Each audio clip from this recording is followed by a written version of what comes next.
प्रस्तुत है इतिहास एक रोमांचक गाथा का वाचन। पाठ 1 परिचय। इतिहास वो नहीं कहानी जिसमें केवल राजा रानी, उनका जीवन, उनका राज, उनकी सेना, उनके काज। जीत किसी की हार, रथ घोड़े हाथी तलवार, मंत्रियों और मुलाजिमों से सजा हुआ दरबार। महलों का और युद्धों का ही नहीं है ब्यौरा इसमें आज, आम लोगों की भी इसमें गूंज रही है अब आवाज। आम लोग तब क्या करते थे? आम लोग तब क्या करते थे, कैसे करते गुजर बसर? युद्धों और हार जीतों का उन पर पड़ता क्या असर? महिलाएं तब क्या करती थीं? महिलाएं तब क्या करती थीं और बच्चे क्या करते थे? इतिहास के सब कालों में वो सब भी तो बसते थे। सबका जीवन, सबकी शैली, लोक कला और तीज त्योहार। सबका जीवन, सबकी शैली, लोक कला और तीज त्योहार।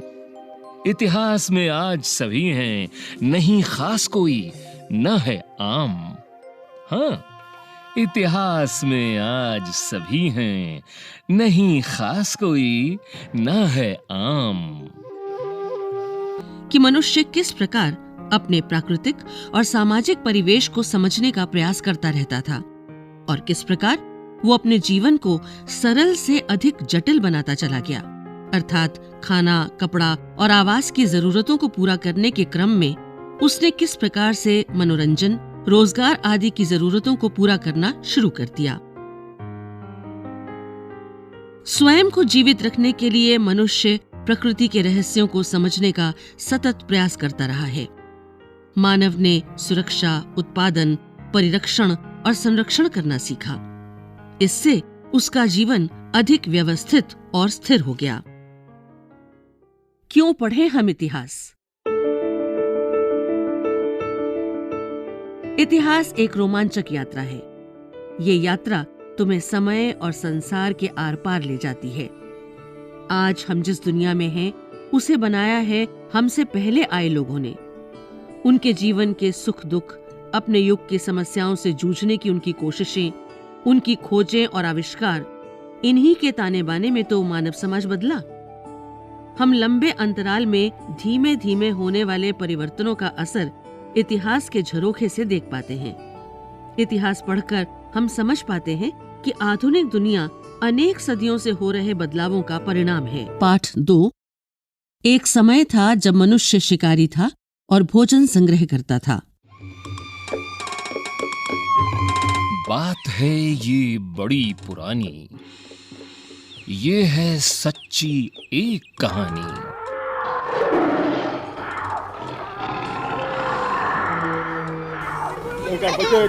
जंगल में रहते थे मानव और पीते थे नदी का पानी। कंदमूल फल खा लेते थे और किया करते थे शिकार।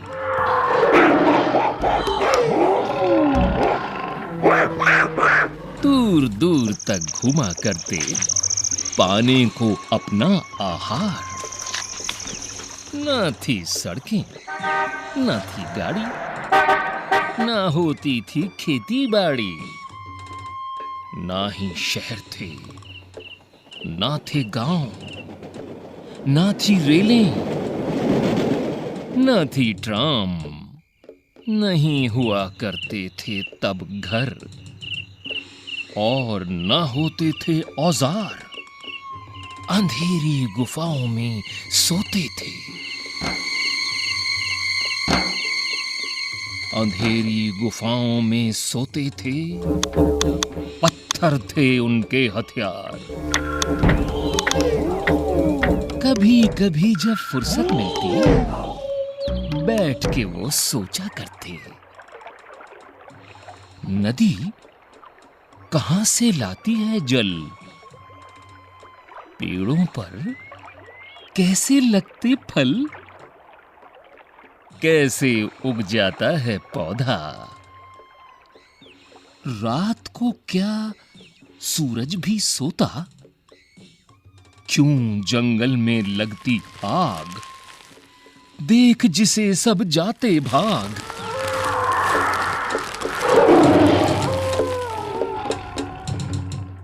अपने कुछ प्रश्नों का उसने खुद कैसे पाया जवाब, इसे जानने के लिए पढ़ना होता है इतिहास। हाँ, इसे जानने के लिए पढ़ना होता है इतिहास।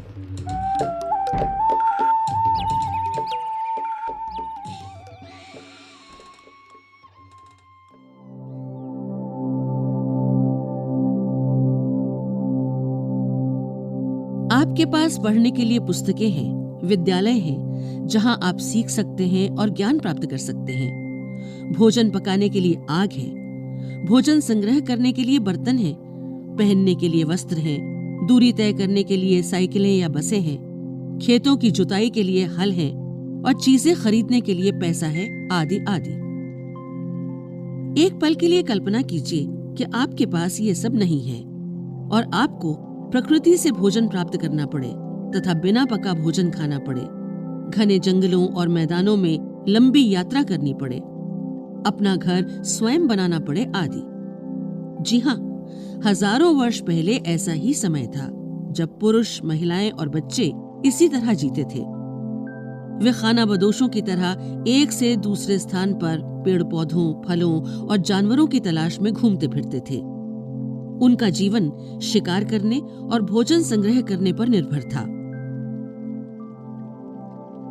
वे कौन थे? इस उपमहाद्वीप में रहने वाले सबसे पहले लोग शिकारी और भोजन संग्रह करने वाले थे। वे उस ढंग से नहीं रहते थे जैसे आज हम रहते हैं। वे खानाबदोश जीवन जीते थे, अर्थात वे मुख्य रूप से भोजन और आश्रय की तलाश में यहां वहां घूमते रहते थे। उन्हें उनकी जीने की शैली के कारण शिकारी और भोजन संग्रहकर्ता कहा जाता था। हमारे पास आज जो ज्ञान और कौशल है, उसकी जड़ें उनके समय की हैं। हम उनके विषय में कैसे जानते हैं? शिकारियों और भोजन संग्रहकर्ताओं द्वारा उपयोग किए जाने वाले उपकरणों और औजारों के अवशेष अनेक स्थानों पर पाए गए हैं। इनमें से कुछ औजारों को पुरातत्व विज्ञानियों ने पृथ्वी की सतह पर पाया है, कुछ को पृथ्वी के भीतर और कुछ समुद्र के भीतर भी दबे पाए गए। पुरातत्व विज्ञान क्या है? पुरातत्व विज्ञान का अर्थ है भौतिक अवशेषों को ढूंढकर निकालना और उनका अध्ययन करना, विशेष रूप से कब्रों, इमारतों आदि की खुदाई करने पर मिले औजारों, मिट्टी के बर्तनों आदि का अध्ययन, जिनसे पूर्व काल के मानव जीवन और संस्कृति को समझने में सहायता मिलती है।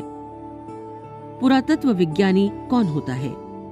पुरातत्व विज्ञानी वो व्यक्ति होता है जो खुदाई के स्थलों या पुरातन स्थलों और वहां से प्राप्त भौतिक अवशेषों के माध्यम से मानव जीवन और संस्कृति का अध्ययन करता है। पुरातन स्थल ये वे स्थान होते हैं जहां शिकारियों और भोजन संग्रहकर्ताओं द्वारा उपयोग की गई वस्तुओं जैसे औजारों, बर्तनों और इमारतों के अवशेष पाए जाते हैं।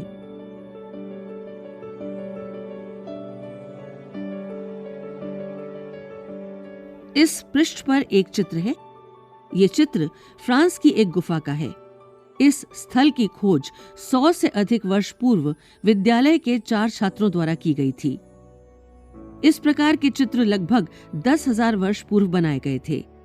ये संभव है कि ये चित्र समारोहों के अवसरों पर बनाए जाते थे अथवा उन्हें उन विशेष अनुष्ठानों के लिए बनाया जाता था जिन्हें शिकारी शिकार पर जाने से पूर्व संपन्न करते थे।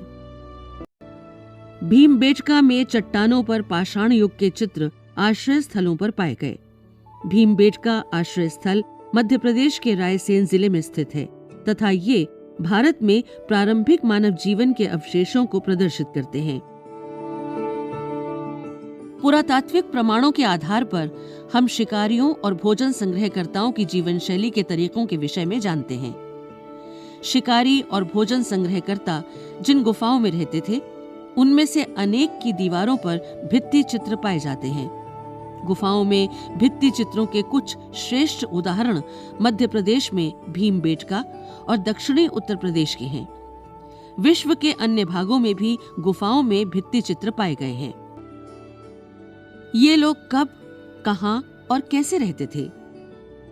शिकारी और भोजन संग्रहकर्ता भारतीय उपमहाद्वीप में 20 लाख वर्ष पूर्व रहते थे। ये अनेक स्थानों पर रहते थे। इनमें से कुछ स्थान भारत के मानचित्र पर दिखाए गए हैं।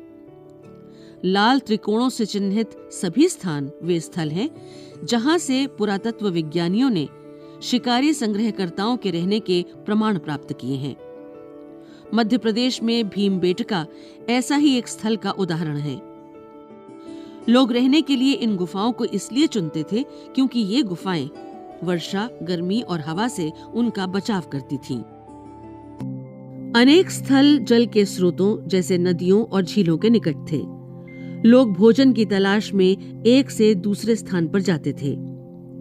ये जंगली जानवरों का शिकार करते थे, मछलियों और पक्षियों को पकड़ते थे, फलों, कंदमूलों, गिरियों, बीजों, पत्तियों, डंठलों, अंडों आदि का संग्रह करते थे। पृष्ठ संख्या 6। क्या आपको ज्ञात है ये पत्थर के औजार कहाँ पाए गए?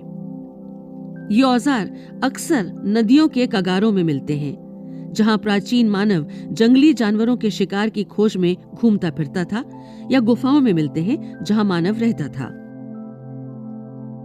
इस युग में पत्थर के औजारों का खूब इस्तेमाल होता था, इसलिए इसे पाषाण युग कहते हैं। इनका प्रयोग किस तरह किया जाता था? मनुष्य अपनी भोजन सामग्री के लिए लगभग पूरी तरह प्रकृति पर निर्भर था। अपने प्रारंभिक औजारों से वो अनेक काम लेता था, जैसे मरे हुए पशुओं की खाल उतारना, उनका मांस काटना तथा उनकी हड्डियों को अलग करना आदि। धीरे धीरे अपने अनुभवों से उसने सीखा कि पत्थरों को रगड़कर किस प्रकार चिंगारी निकाली जाती है और खास जरूरतों के लिए किस तरह के औजार बनाए जाते हैं।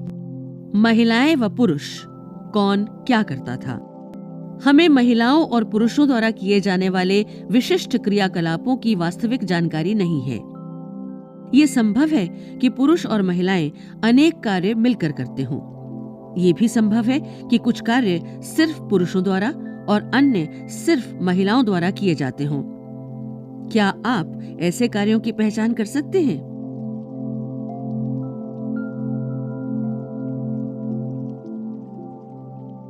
उनका जीवन आसान नहीं था। फलों को एकत्रित करने के लिए उन्हें विशेषतः उन मौसमों की जानकारी की आवश्यकता होती थी जब फल पकते थे। जानवरों का शिकार करने या मछलियों अथवा पक्षियों को पकड़ने के लिए लोगों को सतर्कता, तत्परता और समय पर सूझबूझ की आवश्यकता होती थी। जानवरों के शिकार के लिए उनकी खानपान की आदतों और उनके प्रजनन की ऋतुओं की जानकारी की आवश्यकता होती थी। इससे प्राचीन मानव को पशुचारण अर्थात पशुपालन के बारे में जानकारी प्राप्त होने में सहायता मिली होगी। उनके उपयोग के औजार।